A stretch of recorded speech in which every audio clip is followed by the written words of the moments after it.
You know Donald Trump's recent electoral strategy is questionable when Trump-friendly Newsmax hosts are publicly questioning why Trump is canceling high-profile interviews and refusing to debate Vice President Harris in a rematch. But before we unpack all that, if you end up liking this video and you want to support the channel, please be sure to hit the like, subscribe, and alert bells before you go. All right, friends, we had a couple of clips to play here, one from Newsmax and another from CNN, in which legendary former Fox News host Chris Wallace asks a similar question. But the theme here is Donald Trump's post-debate cowardice and trauma.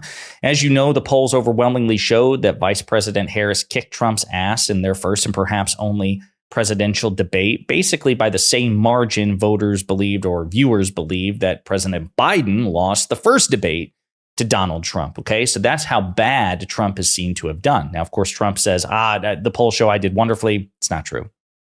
What's interesting is he will not agree to a rematch against her. Not on CBS, it's not on CNN, not on ABC, not even apparently on Fox News. We played the clip in which Fox News personnel have actually told Trump supporters, like, yeah, I don't think the hang-up is Kamala Harris. I think it's Donald Trump. I think he's the one who's really gun shy about debating her. And he's come up with a gazillion different excuses. But this whole strategy, kind of capped by Trump's decision recently to cancel an interview with 60 Minutes, one of the most prestigious and high-profile interviews that really anybody could get, and certainly this close to the election. Even Newsmax hosts are really baffled by this, and one of them pressed the co-chair of the Republican National Committee, Michael Whatley, to explain why Trump is hiding.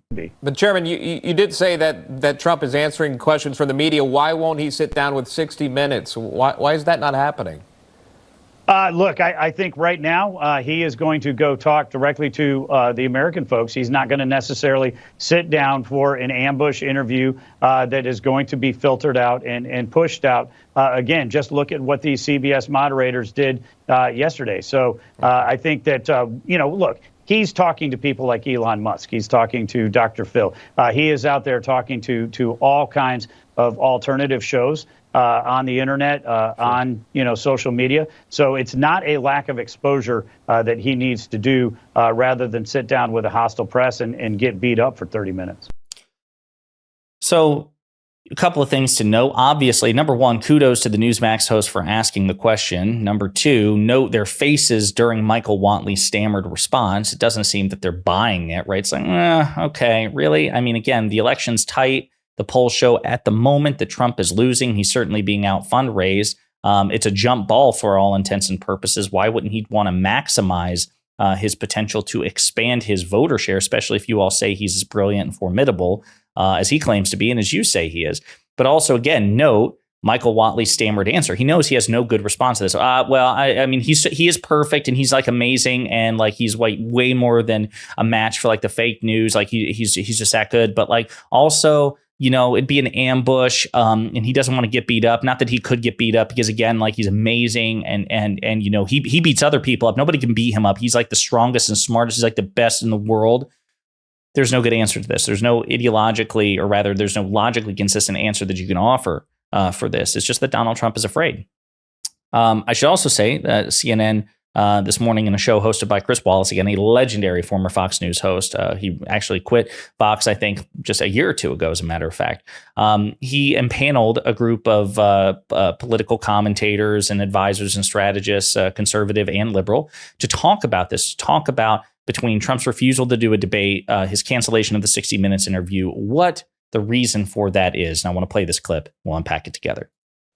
Lulu, why is Trump, a guy who loves attention, who loves crowds, why is he ducking the biggest stages? There's three reasons. The first one is that they talked about fact-checking, and we've seen that Republican candidates are adverse to fact-checking. They like to discredit the entire process. They say it's biased. The second reason is that he is in decline. I mean, we have seen him in the debates. We have seen him when he's faced, more substantial interviews that are not with friendly people like the former head of his campaign. And those actual scenarios do not show him in a great light. And frankly, third, I think he's not wrong in that it doesn't benefit him. The more people see of Donald Trump, the less they tend to like him. Ryan, is Trump afraid to be seen, to appear in one way or another with Kamala Harris, whether it's on a debate stage or back-to-back on 60 Minutes? Well, as I understand it, he has said that he would be open to a debate on Fox. You've had a number of other major networks with big audiences that have had debates. It seems not entirely unreasonable for him to want what he takes to be a friendlier venue. Again, I just want to fact check this. So Fox weeks ago made an invitation to both Trump and Harris for a debate moderated by Brett Baier and Martha MacCallum, two pro-Trump conservatives. They're just not the most MAGA Republicans in the employ of Fox, but again, pretty biased in Trump's favor. Then after the debate that they actually had, Donald Trump the next day was asked about this on Fox and Friends, like, hey, would you be down for a Fox debate? And he's like, not with Brett Baier and Martha MacCallum. No, the only way I would agree to a Fox debate, even potentially, is if Jesse Waters and Sean Hannity and Laura Ingraham were moderating. Think about that. Think about that. And then Brett Baier, a few weeks after that, went on Hugh Hewitt's show, MAGA Republican, and said, yeah, listen, the scuttlebutt is that it's not Harris holding this up. It's Trump himself. So Trump is clearly traumatized from the humiliation he suffered at the vice president's hand. And also, I think, a tacit recognition on some level of his own diminishment, his lack of energy, and his own cognitive failings. But again, we're going to continue this clip. That's one thing. Another is that when you think about the 2 months following Harris's elevation as the Democratic presidential nominee, the Trump and Vance team has had 70 media interviews with print and television reporters. Harrison Walz had 7. So I think in terms of being open to scrutiny, being open to engaging with the press, They're mostly Vans. there are also quite a few with Trump as well. But just to be clear, I think that it's reasonable to say that, hey, CNN has had a shot.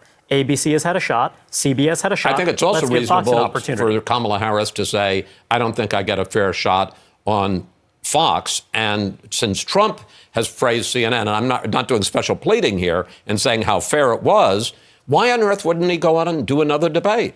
Well, I think that, again, I mean, let's not argue about the networks. Sure. The fact is, presidential candidates go on networks and do debates. Sure why do. is Trump ducking a debate with and duck? And again, before we continue, because this clip's almost over, I should say, too, I've made this point.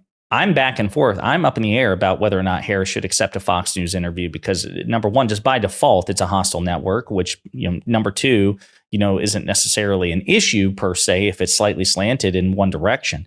But number three, this is the big one. Fox recently had to pay. I keep going back to this, but this is unprecedented. There is no comparable. There's no comparable situation to this on CNN or MSNBC even. Fox had to pay nearly $1 billion, $787 million to settle a defamation case about the 2020 election and Donald Trump's election lies. They knowingly signal boosted his election lies to the point that they defamed Dominion voting systems. And we have very strong protections against, reckless I can't remember the exact term, but like basically arbitrary and reckless litigation on defamation. We have strong First Amendment protections, basically making it so that defamation is really hard to prove in a court of law. The fact that Fox forked over nearly $800 million strongly indicated to legal experts that they knew that they were probably going to lose the ensuing trial, which is why they settled in advance.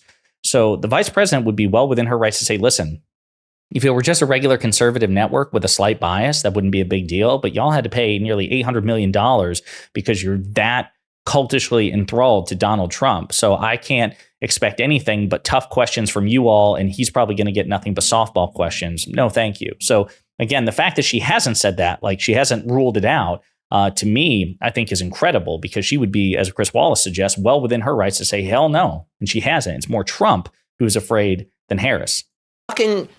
60 Minutes when he's going to have an interview by himself. Respectfully, if you think about 60 Minutes track record of covering Donald Trump, I think he has reason to believe that that is not necessarily going to be a venue that will be entirely fair and reasonable, just as Harris has objections to appearing on Fox. Yes, but look, this last week, there's been several appearances where his cognitive challenges are clear. And so when he's pushed in any ways, or when that debate happened with Kamala Harris, he has issues. We talked about it with Biden. It's so clear from so many of the speeches this week that he loses words, he mixes up people. He doesn't want that contrast because she doesn't do that. And so no, she doesn't. And that's why the polls reflect that a majority of Americans think she, Kamala Harris, is mentally fit to be president, is physically fit to be president, and is competent to be president, whereas a majority of Americans do not feel the same way about Donald Trump. And they see them, relatively speaking, they see Trump as less mentally fit, less physically fit, and less competent to be president. So again, this goes back to holding people to the same standards. If mental fitness is a high priority for chief executives, and I agree it should be, then that should apply to Republican presidents and Republican presidential candidates as well. And so the polls clearly show more Americans than not think that Harris is mentally fit to be president. And so I guess if that's the metric by which you evaluate candidates, you should probably vote for Harris. So anyway, in the meantime, let me know what you think in the comments.